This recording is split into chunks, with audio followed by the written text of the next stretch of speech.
And guys, what are the plans for the future after this big release? What are we going to work on now? We still have a few patches to address in the release 3.4.1. We have a tons of PRs to bring for the core. And later, we will have the 3.5 where we bring the change streams feature.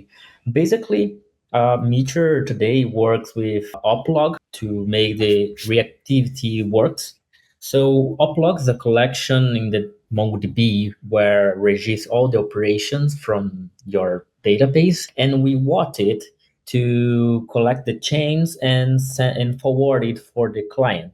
But the problem is we have all the operations in this collection. So sometimes we work on chains that don't matter for your client. Moving for a chain stream approach, we will be able to work only on the chains that matter for you, optimizing the resource from your server. Well, we are in a performance age for Meteor. Nacho did that awesome work on the Rspack and SWC, reducing the bundle and hot hello time. And now we are looking for memory and CPU usage from your server. So the expectation is the adopt change stream to decrease the resources usage from your server. And I also think that there is something interesting, and it's about what is going to be the future of the Meteor node version, because we wanted to go to the